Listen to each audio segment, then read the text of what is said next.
First video I've done for a while. I have got a bit of an unboxing to do and also a review of said unboxing.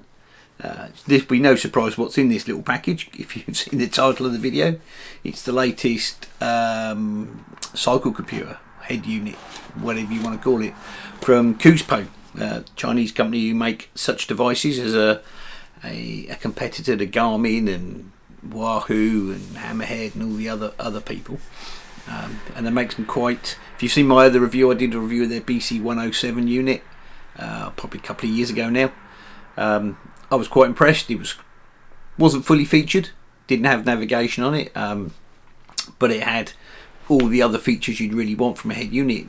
Really good at recording your rides, synced up with ANT Plus, etc. And it's probably been one of my most viewed videos.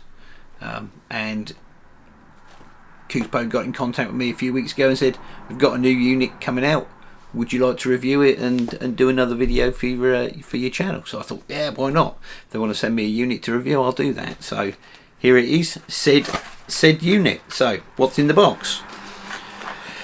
So in the box we have the unit itself. It's called this one's the CS300. Don't know if that will focus in. It's not going to quite focus in enough. There you go. That's about got it in focus. You've got CS300 unit. Their smart cycling computer, as they call it. That's what's in the box. And also I've got a little package of something or other. Yeah. The rest of that's just packaging. I've got a little packet of something or other. What is that?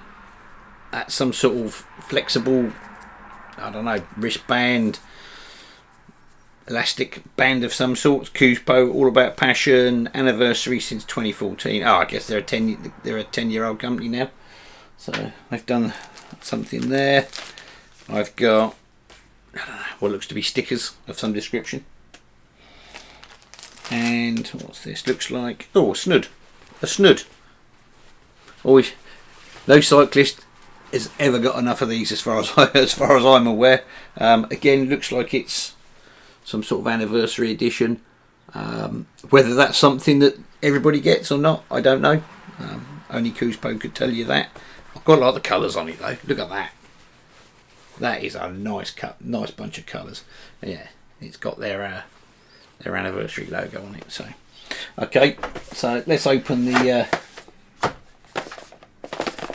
said unit and see what's inside. So inside the box doesn't feel very thick. The box is very thin. It's a very thin box. I don't think the unit inside itself is going to be very big. I have, see, that's the box outer. Head unit itself, and it is quite a thin head unit, but quite a nice size, nice sort of looking head unit. A user manual, which I've dropped on the floor. A simple user manual. Charging cable, looks like, I'd say, looking at the cable, yeah, it's USB-C. Everything seems to be USB-C now, and I have no idea what's in this little bag. Oh yeah, I do. I'd guess it's a lanyard. It's a lanyard for attaching it to your handlebars. Make sure it doesn't pop out. I've had that happen on a Garmin where the mount snapped. And a couple of O-rings, a couple of little rubber O-rings things you get, and a little Garmin mounting plate, which I'll use. What I will do is, as I did with the previous review, if you saw that, I'll mount it on the Garmin, on the stem with the Garmin, and run the two side by side and see what sort of difference I get in mileage with the pair of them. Okay, so I'm going to peel the unit off. Yeah, looks like quite a nice unit. It says on there it needs charging before I first use it, so I'm going to go up and go away, give this a charge, take it for a ride, see what it says, and then we'll have a review when we get back. So, how did that test ride go? Good and bad, I'm afraid. From the point of the Coospo unit, it was great. No real problems with it. From my personal perspective, I couldn't quite get the testing I wanted. The test was basically to go out and do about a 40-mile bike ride and just see what the two units, my normal Garmin unit and the Coospo, see how well they correlated. Unfortunately, my Garmin decided at about 5 miles left to go, it was going to make a bid for freedom and jump off the Garmin mount straight into the path of a Range Rover. So that was the end of the Garmin unit. So no longer distance comparison to make between the two units, unfortunately. However, what I would say is that I stopped for coffee about 22 miles in, and the two units tied up really well. I think there was something like 0.0102 of a mile difference over those 22 miles. So that was really good. That's a few yards, if that, over that sort of distance. And while I was coming the rest of the way back, I was keeping an eye on it just to see whether the two units looked the same, and they pretty much looked exactly the same all the time. They were never more than about 0.02 of a mile difference. Strangely, sometimes the Coospo was ahead of the Garmin, sometimes it was behind the Garmin. I can only assume that's some sort of vagaries in either the GPS system, or I had them both set to auto stop, auto start. So maybe the auto stop, auto start doesn't really quite switch on at exactly the same time on each one. But I think 0.02 of a mile over 22 miles isn't a bad difference to have between the two. As I haven't got any sort of ride footage or whatever I can show you, I thought what I'll do next is I'll just briefly I'll scooch through some of the setup screens that it has for setting up things like sensors and various options, and then also some of the data screens you can see, and then show you the new improved Coospo app.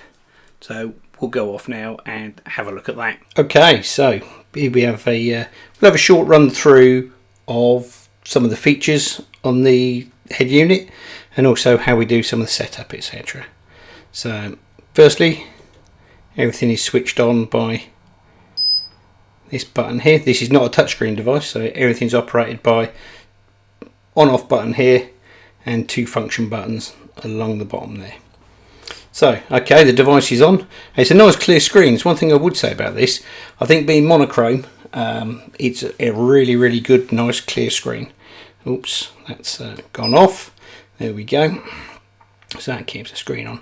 So one of the first things you probably want to do once you set it up is just to set up any defaults, etc. that you might have, and preferences such as miles an hour, kilometers an hour, that sort of thing. So to get into your settings screen, you hold this right hand button down for a few seconds, and you're in settings screen P1. This is the settings screen for, oh, that's gone off. It doesn't stay on for very long, unfortunately. So this is the settings screen for setting up sensors such as heart rate sensors, cadence sensors, power meters, all that sort of stuff. If you've got them active, this will automatically detect them and then attach them to the computer, ready for use. It will pair with any Bluetooth or ANT plus sensor.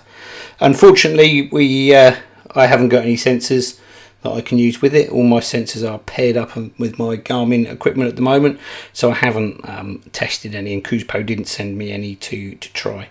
But I see no reason why they shouldn't work. Okay, so once you've attached your sensors, P2 is time setting. So as you can see under the PT, it's UTC, Universal Time Code. That's taken directly from the GPS time signal. What it wasn't clear to me in the manual, but did become clear to me, is the number down the bottom, which you can change by pressing that second button there, and then you can advance, which I now need to advance back all the way through, is the offset of your time region to UTC. So, well, I'm in the UK, it's British summertime here, so we are +1 hour on UTC, so I set that at +1 hour. If you're in a different time zone, you would obviously just set that to your time zone. Okay, P3, this is tyre circumference. So if you're using a speed sensor, you would need to set the circumference of your tyres so that the speed sensor can tell exactly how fast you're going. Useful if you don't have a very good GPS signal. You can still track speed and distance with that. P4 is your units, so you can't really see, it's not too clear, but just here there's something that says mph or kmh. There we go. So kilometers an hour or miles per hour. Put that back to miles per hour. I'm still a bit old school, a bit traditionalist. I like my miles per hour, so I have mine set for miles per hour. And you will obviously heard me in other parts of the review talking about the lengths and the distances, etc. That all in miles and miles per hour. And the last setting to be aware of, P5, is power meter calibration. So if you're using a power meter with this, you need to go in here and then do a power meter calibration. Again, as I say, I don't have the power meters or any of those types of sensors, so I'm unable to do any of that, but it all looks fairly straightforward. Okay, so now we've got the unit set up how we want it. Let's just have a look at the data screens, because after all, these things are all designed to record data, and that's what everybody wants.